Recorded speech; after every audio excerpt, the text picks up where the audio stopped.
CBN Campo Grande. Oferecimento Unimed Campo Grande. Cuidar de você. Esse é o plano. E Leroy Merlin. A casa da sua casa. 9h11 agora em Campo Grande, no Mato Grosso do Sul.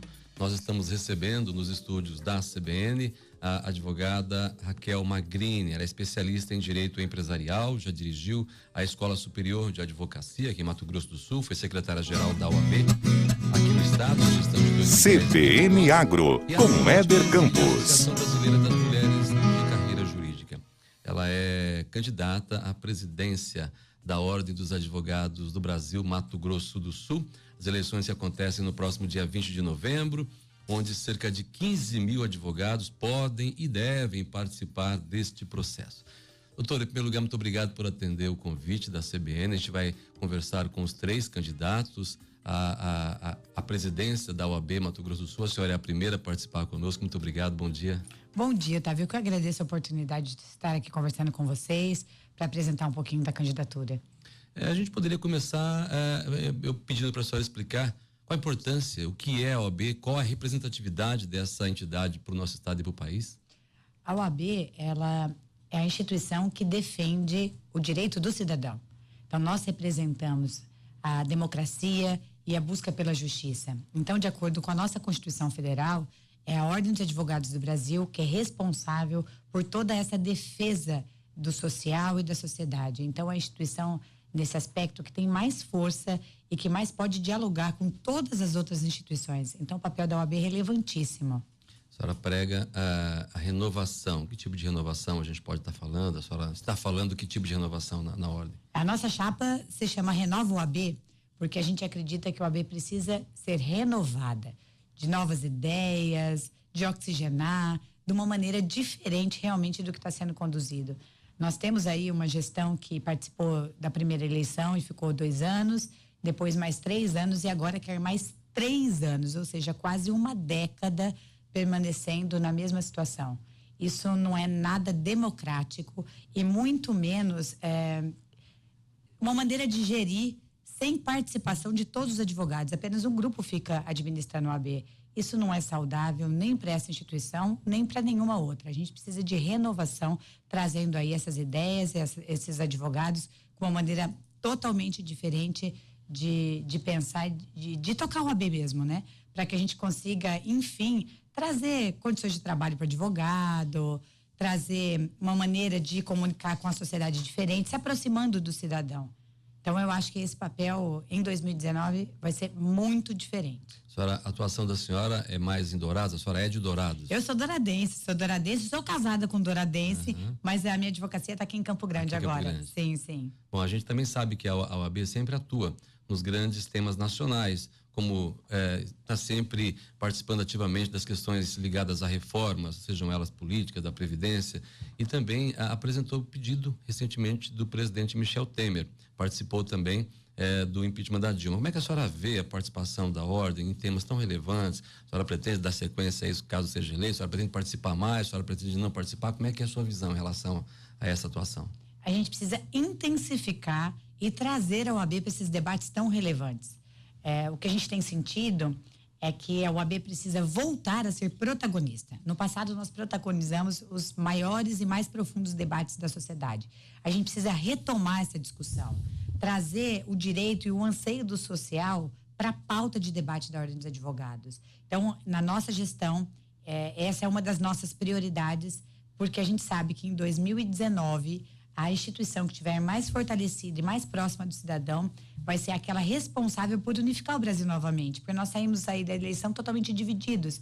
Então, a gente precisa se unir para conseguir trazer, em 2019, na sequência, obviamente, o Brasil para os trilhos novamente, conseguindo desenvolver aí a economia, os direitos, que é importantíssimo que nesse momento a gente não perca a mão e aí deixe de lado os nossos direitos que foram conquistados com tanta dificuldade. No passado, Otávio, foi o AB que foi quem trouxe as bandeiras de relevância, quem brigou pela direta já, quem brigou para que a Constituição fosse promulgada. Então, a gente precisa disso em 2019 novamente, trazer essa força da sociedade através da OAB para que a gente consiga sair fortalecido enquanto Brasil. Eu falei aqui de Dilma e de Temer, mas a OAB teve papel preponderante também no impeachment de Fernando Collor de Mello. Exatamente. É por isso que eu digo que no passado a gente desempenhou esse papel. Agora a gente precisa retomar esses debates. Esses debates relevantes, como a questão das reformas inúmeras que a gente fez.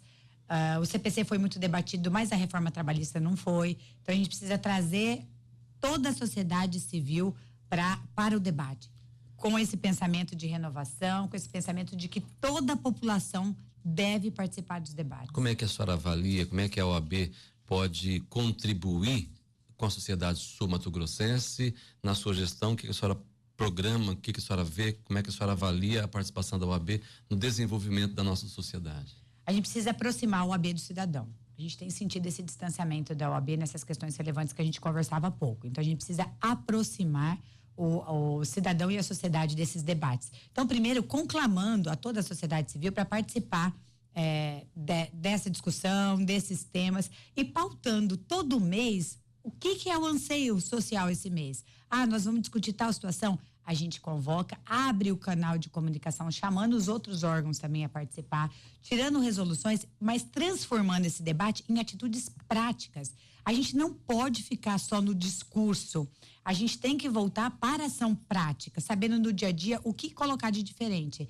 Então, tem inúmeras situações, inúmeras campanhas que a OAB deve voltar a discutir, que a gente fez no passado e não tem feito ultimamente. Mato Grosso do Sul tem mais advogados homens ou mais advogadas mulheres? Olha, no Brasil, nós somos 52% as mulheres. É o mesmo nível de eleitoras femininas? Exatamente. Aqui no Mato Grosso do Sul, o último dado levantado, nós éramos 49,5%, ou seja, metade. É metade. Então, nós mulheres hoje, em relação à advocacia, a gente já ocupa 50%. A última presidente mulher da OAB ocupou o cargo há 30 anos. Exatamente. A doutora Helenice Carilli foi, na época, a primeira presidente no Brasil, junto com outras duas, então, que presidiu uma seccional. Depois disso, aqui no Mato Grosso do Sul, nós não tivemos mais mulheres que ocuparam a cadeira. Eu gostaria de saber por que a eleição da senhora para a presidência da OAB aqui em Mato Grosso do Sul é importante. Porque a gente precisa renovar. E você falando em questão das mulheres agora, esse anseio, a maneira de ver, eu acredito que a gente consegue imprimir diferente e mostrar essa renovação. Eu fui secretária-geral do OAB, como você disse no começo, eu fui presidente da Escola Superior de Advocacia, então eu conheço a OAB e sei que a gente precisa fazer diferente. A gente precisa gerir a OAB de uma maneira mais clara, com transparência, que é coisa que nós não temos hoje em dia na OAB. Precisamos fazer o dever de casa. Quando eu falo dever de casa, é cuidar dos nossos processos éticos disciplinares, cuidar desses debates internos, para que a gente volte a ter a credibilidade para abrir a comunicação com as outras instituições. Eu não posso dizer que a OAB vai enfrentar esses debates sem antes fazer o dever de casa, porque daí nós não teremos nem credibilidade para isso. Então, em 2019, são 3 anos de gestão, né? Então, 19, 20 e 21, a gente precisa imprimir essa maneira diferente de gerir.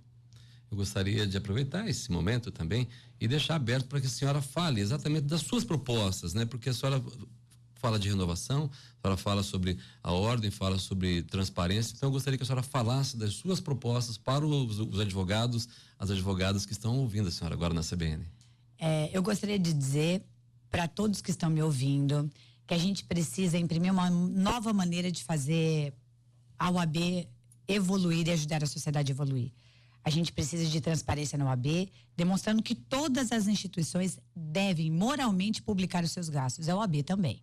Então, a gente precisa mostrar as nossas contas, mostrar o porquê que a gente está investindo em cada lugar. Nós precisamos fazer o dever de casa, também cuidando dos nossos processos éticos disciplinares, para que eles não tramitem tão lentamente.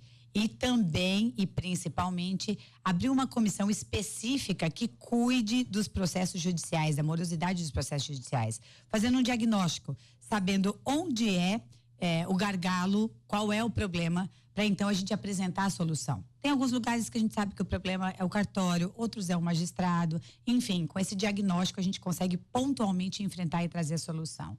A gente precisa resolver as nossas condições de trabalho e a gente precisa voltar a ser protagonista do debate nacional.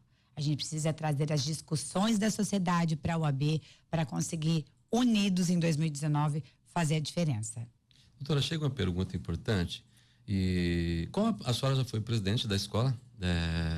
Escola Superior de Advocacia. Exatamente. Qual a proposta da candidata para o meio acadêmico, uma vez que a gente tem um grande número de formandos todos os anos e um ensino cada vez mais à distância também?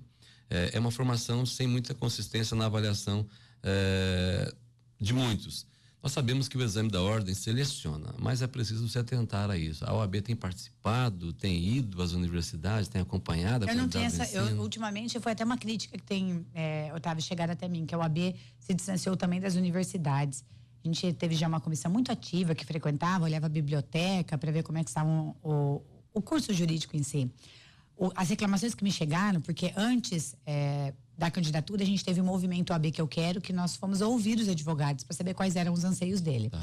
E muitos me narraram justamente desse ponto que você está me dizendo. O ensino jurídico do Brasil se distanciou da realidade e hoje a advocacia enfrenta um problema gravíssimo, que nós também devemos entender como empresa, como gerir escritório. Então a Escola Superior da Advocacia tem que, além de cuidar do aperfeiçoamento jurídico e de trazer esses debates que nós conversávamos há pouco, ela também precisa ensinar como gerir o escritório, como cuidar da conquista de cliente, porque hoje em dia o advogado tem sentido essa dificuldade porque perdeu o mercado. Então a Escola Superior tem que cuidar do aperfeiçoamento jurídico, tem que cuidar desse debate e a OAB tem que colocar a comissão OAB vai à universidade funcionando, fiscalizando, porque no passado nós tínhamos 20 advogados para cada vaga. Agora, para cada vaga, você tem aí pouquíssimas pessoas procurando. Com isso, a qualidade também piorou muito. Então, tem sido uma crítica do volume de acadêmico, de bacharéis de direito que hoje advogam numa figura chamada paralegal. Então, não é mais necessário que tenha carteira e isso também tem tirado o mercado do advogado. Nós precisamos enfrentar essa situação para propormos uma solução. A relação com o judiciário, como é que a senhora vê, como é que a senhora pretende, como é que a senhora pretende estreitar os laços com hoje em dia, o que a gente vê é que a OAB ficou muito subserviente, né? A toda essa...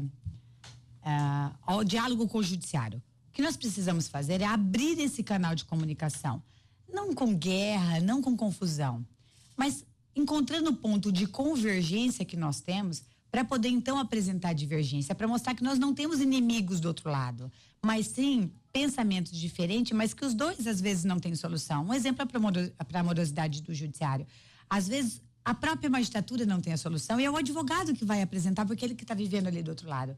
Então, apresentando o ponto de convergência, a gente consegue solucionar o que for divergente, mas nós precisamos começar a dialogar, não apenas ouvir, a gente precisa falar também. A senhora está preparada para assumir a presidência, caso seja eleita? Por quê? Preparadíssima. Já estive lá na OAB, sei como enfrentar os problemas e sei que podemos fazer e devemos fazer diferente. É imprescindível que na nova e nossa gestão nós consigamos trazer toda a representatividade que a gente está somando da advocacia. A nossa chapa tem aí 350 pessoas envolvidas. 350 pessoas envolvidas do interior, da capital, de todo o segmento da advocacia, para que a gente consiga atingir o advogado que está mais distante, o advogado que está mais próximo. A gente precisa desse pensamento diferente de todos os setores para realmente conseguir fazer diferença. Apenas um grupo político não vai representar o que de fato é a OAB. Eu vou trazer fazer um paralelo com as questões políticas do Mato Grosso do Sul. A Assembleia Legislativa, 24 deputados federais, nenhuma mulher foi eleita. Triste, né? Como é que a senhora avalia essa pouca participação feminina no cenário político, representativo, institucional? É muito difícil. Eu vejo até pela situação agora da minha candidatura, a gente tem algumas limitações, mas que todas elas serão com certeza transpostas. Hoje, a mulher me surpreendeu aqui porque a gente tem um movimento pelo feminino muito grande. Quando veio o resultado das eleições, que nós renovamos na Assembleia, mas que nós não tivemos nenhuma mulher eleita, eu fiquei chocada, porque a gente precisa dessa representatividade feminina para que olhem com atenção para as nossas pautas tão peculiares, que às vezes as pessoas passam e não percebem o que está acontecendo na sua volta. Então, foi com tristeza que eu vi que nenhuma mulher foi eleita. Preocupa a senhora, por exemplo, nessa disputa? Porque... Sem dúvida. Já que nós temos metade dos eleitores são femininos, são mulheres, e não eleger nenhuma mulher, significa que as mulheres estão avaliando mais essa questão. Eu vou te contar uma situação, Otávio, essa semana que eu senti muito como um desrespeito. Chegou ao meu conhecimento um comentário de que se eu ganhasse a eleição da OAB, eu iria transformar as salas de OAB em berçário, que isso era um absurdo. Eu senti como desrespeito. Eu te digo por quê. Eu nunca, em nenhum momento, vou transformar a sala de OAB em berçário. Obviamente que não é essa a nossa proposta. O que a gente pretende é a aplicabilidade da Lei 13.363, que determina e assegura os direitos da mulher advogada que teve a maternidade. Eu sou mãe, eu tenho um bebezinho de 11 meses e uma menina de 4 anos. Então, por viver essa realidade, obviamente que eu tenho um olhar diferente, mas não que eu quero aí transformar a sala de OAB em berçário. Isso é um desrespeito com a advogada que tanto precisa ter condição de trabalho. Então, foi com surpresa que eu ouvi esse comentário e que já esclareço que o que eu quero nada mais é a aplicabilidade do que a Lei 13.363, que garante espaço de amamentação, garante espaço quando a gestante precisar e prioridade para as mulheres que estiverem aí vivendo esse momento. Mas em em momento nenhum eu pretendo desfazer alguma coisa em relação à AB. Eu quero deixar o espaço livre para a senhora se dirigir agora aos eleitores, né? São 15 mil e grande parte com certeza está ouvindo a sua entrevista ou vai ouvir através das nossas plataformas digitais. Por favor, o tempo é da senhora. Eu gostaria de mais uma vez reafirmar o nosso compromisso com a advocacia. Nós temos uma chapa com mais de 350 colegas envolvidos, representando todos os segmentos da advocacia. Porque a gente está preocupada com cada advogado, independente de onde ele esteja. Nós precisamos de você para fazer diferente em 2019 e você vai ter participação ativa, colega, na nossa gestão. Venha fazer parte dessa renovação, some conosco. Nós precisamos do seu apoio no dia 20 de novembro para renovar a OAB. Eu agradeço o espaço, a oportunidade e conto com o apoio de todos vocês. Só para a gente entender, tem número, é só o nome? Como é que é realizada a eleição? É chapa 33. A nossa chapa é por números e seremos 3 candidatos, como você mesmo ressaltou no começo, eu sou a primeira. E tem aquele ditado que quem chega antes bebe água limpa. Então, eu estou aqui para pedir o voto de vocês em primeira mão, na chapa 33, Idade de Cristo. Muito obrigado, doutora Raquel Magrini. Eu que agradeço. Falando com a gente aqui na CBN. A senhora é a primeira de outras entrevistas que faremos. Amanhã, às 9 horas da manhã, vamos receber aqui também o advogado Júlio Eider e no dia 5, Mansur Elias Carmujo. Muito obrigado pela gentileza. Eu que agradeço. Dia 20, chapa 33. CBN Campo Grande. Oferecimento Unimed Campo Grande. Cuidar de você. Esse é o plano. E Leroy Merlin. A casa da sua casa.